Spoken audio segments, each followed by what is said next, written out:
मैं नहीं आएगी जा।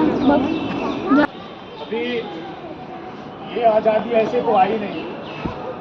जो आज़ादी के बारे में जिसको स्कूल कॉलेज में पढ़ाया जाता और उसका अटेंशन होता तो समझ आती कि आज़ादी क्या होती है। आज़ादी की लड़ाई निरंतर चलती रही और ऐसे मौका में सबसे पहले तो मैं बताना चाहता हूँ कि ये जो झंडा फ्लैग है हमारा नेशनल फ्लैग, ये हमारा सम्मान है, देश का सम्मान है। और इसमें 3 कलर दिया हुआ है। तो केसरिया सबसे ऊपर है। तो केसरिया रंग भरने वाला सदा रहे सच्चाई। जो व्हाइट कलर है सच्चाई का प्रतीक है, शांति का प्रतीक है। और केसरिया जो है सैक्रिफाइस और बल के प्रतीक है। और कहता है ये चक्र हमारा कदम कभी न रुकेगा। ये अशोक चक्र उसके अंदर डाला गया है। ये चक्र का मतलब है निरंतर मूवमेंट होते रहे। लेकिन इसके लिए जिन्होंने अभी क्या होता कि जब हम सोशल वर्क करते बाहर अंदर जाते रहते, लेकिन अपने घर में कौन बताएगा? तो बताना चाहिए। ये लड़ाई हमें निरंतर हमें गुलामी की जिंदगी जीनी पड़ी है। जब से आप देखेंगे कि हमारी जो एकता अखंडता जो राजतंत्र थी, अलग अलग छोटे छोटे जगह का राजा हुआ करता था और वो अपने में ही व्यस्त रहता था, जिसकी वजह से क्या हो गया, एक जमाना था चाणक्य जी के टाइम में हमारा एक अखंड भारत था, जो कि आज अफगानिस्तान से लेकर के बर्मा तक हमारा भारत हुआ करता था। कितने टुकड़े बट गए हमारे भारत का। उसके बाद उस टाइम में आप देखेंगे क्या हो गया, भगवान बुद्ध जब सम्राट अशोक जी को शांति का पाठ पढ़ा के लेके चले गए तो उन्होंने शस्त्र अस्त्र रख दिया और वो आर्मी डाइल्यूट हो गई। उसके बाद क्या हो गया, अगल बगल का जो राजा था हमारे ऊपर नजर रखे हुआ, तो हमारे जो मुगल सल्तनत आ गया तो उन्होंने कुछ हमारा नष्ट करके चला गया। करीब 1400 साल उन्होंने राज करके चला गया। उसके बाद हमारा देश उसी राजतंत्र में रह गया। फिर क्या हो गया, ब्रिटिश हमारे हिंद महासागर के द्वारा बंगाल से अंदर व्यवसाय की ईस्ट इंडिया कंपनी को लेकर के हमारे आदमी को भी उसका ग्रुप ऑफ डायरेक्टर बना दिया। मैं नाम नहीं लूंगा, लेकिन उनको ग्रुप ऑफ डायरेक्टर बना दिया और हमारे देश को डोमिनेट कर दिया ब्रिटिश और पूरा रूल्ड कर दिया पार्ट में तोड़ तोड़ के। और फिर एक बार पुनः हम लोग मुगल सल्तनत के गुलामी से बाहर आए भी नहीं थे तो ब्रिटिश का गुलामी हमारे सर पे आ गया। आप सोचिए क्या हालत होती रही होगी। ऐसे कंडीशन में क्या हो गया, हमारे देश के ही सिपाही, हमारे देश के ही एडमिनिस्ट्रेटर क्लर्क काम करके और ब्रिटिश के माइंडसेट से हमको रूल करने लगा। तो 1857 में आवाज उठी मंगल पांडे जी का, क्योंकि क्या होता था उस टाइम में जो गोली चलाने का तौर तरीका था, सबसे तो पहले हमारे हिंदुस्तानियों को इसने कर के अंदर डुबा के रखा था। किसी को हिम्मत नहीं होती थी आवाज उठाने का, तो कोई नहीं बोल पाता था। गोली किसने डालता था, वो गोली दांत से निकाल करके जब कारतूस से निकाल करके वो बंदूक के अंदर डालता फायर करता था तो वो गाय और सुगर के चमड़ी का बना हुआ था कारतूस। और माँ बहन के साथ जो अत्याचार होता था, हमारी बहन को हमारी माँ को ऐसे ही बलजोड़ी शादी करके उसके साथ वो लोग रहा करते थे। ऐसी परिस्थिति में हम जिंदगी जी रहे थे। ऐसे परिस्थिति में मंगल सिंह पांडे एक सिपाही जो ब्रिटिश का सिपाही था, उन्होंने आवाज उठाया और उस समय रिवॉर्ड करके वहां का मेन था, उसको पहला गोली उन्होंने चलाया। उसके बाद हमारी कोई संस्था नहीं थी तो हमें क्या हो गया, 3 महीने के अंदर मंगल सिंह पांडे और उनके सारे साथियों जो इन्होंने विद्रोह किया उसको फांसी की सजा दी गई, चली दी गई। और वो लोग 3 महीने के अंदर उनको भगवान को प्यारे हो गया। और अब फिर वहां से आवाज उठी वीर कुंवर सिंह, लड़ाई कभी भी कोई जरूरी नहीं है यंग लड़े। 70 साल की उम्र में वीर कुंवर सिंह ने तलवार उठाया और वहां से लड़ाई उठी फिर, और वो चलते रहा। लेकिन ऐसा था कि पहले ईस्ट में हुआ तो ईस्ट लड़ेगा। ऐसा होता ना, आपके घर में आग लगा तो पहले आपके हमारे घर में लग गया तो अब हम सब लोग जाएंगे। तो ऐसी परिस्थिति हो गई।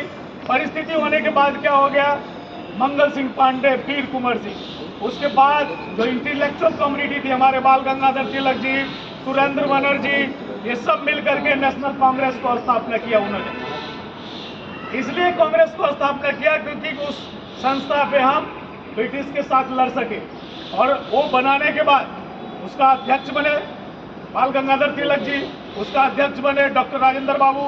लेकिन सुभाष चंद्र बोस जी, महात्मा गांधी जी उभर के आए और वो बैरिस्ट्री करके आए, तो वो पश्चिमी चंपारण में जाकर के विद्रोह किया और वहां से जाकर के उनकी एक गति मिली और एक बहुत बड़ा लीडर बने, जो बाद में जाकर के देश का मतलब पिता भी माने जाते हैं, राष्ट्रपिता उनको बोलते हैं। तो उनकी भी बड़ी योगदान है।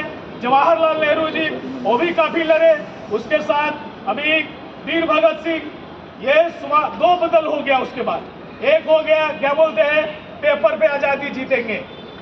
एक हो गया, पेपर पे आजादी जीता नहीं जा सकता। बच्चों, तुम लोगों को पता रहना, I am not worried about the all seniors and adult, I am worried about the all new young generation, what is going on in the world that you must know.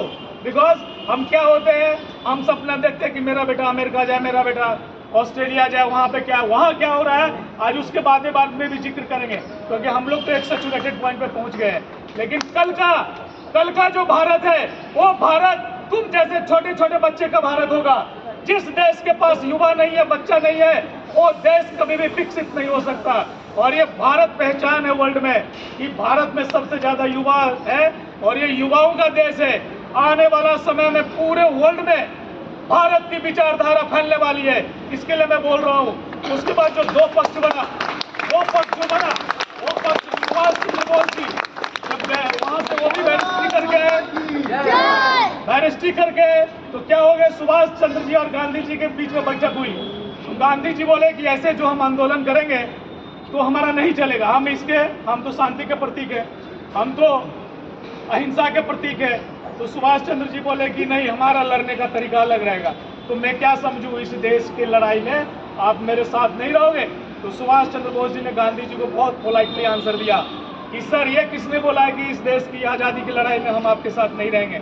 हमारी विचारधारा अलग है, लेकिन मेरा विजन अलग है, एक ही है, देश को आजाद करना। फिर उन्होंने हिंद फौज को, संगठन को बनाया, और वो जो गरम दल था, चंद्रशेखर आजाद जी, वीर भगत सिंह जी, उद्धव सिंह जी, ये सब गरम दल के पार्टी थे, मार के भगो।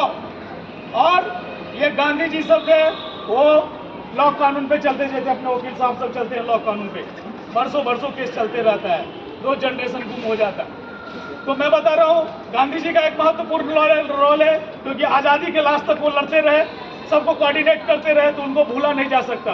उसके बाद में यहाँ पे दामोदर वीर सावरकर जी को भी याद करना नहीं भूलेंगे।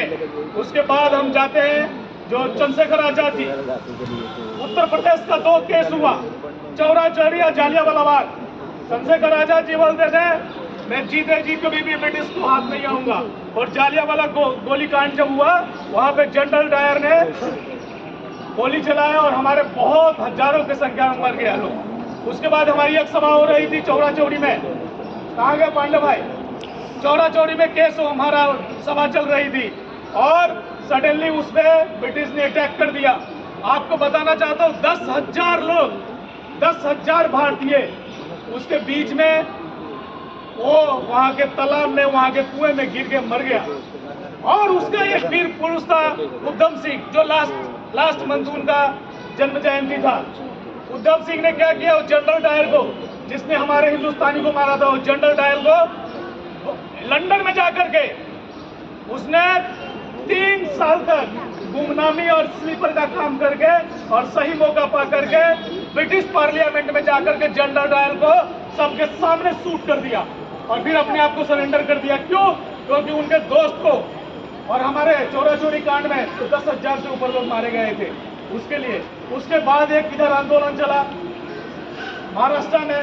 हम महाराष्ट्र में छत्रपति शिवाजी को तो भूल नहीं सकते, लेकिन वो क्या है, जब मुगल सल्तनत का ज्यादा क्या था, दबदबा था और वो अत्याचार हमारे पर कर रहे थे, तो शिवाजी महाराज का भी वही उनका उद्देश्य था कि भारतवर्ष में हिंदवी स्वराज्य, सनातन धर्म और सर्वधर्म का सद्भाव का यहाँ पे राज्य स्थापना, और उन्होंने राज्य स्थापना किया।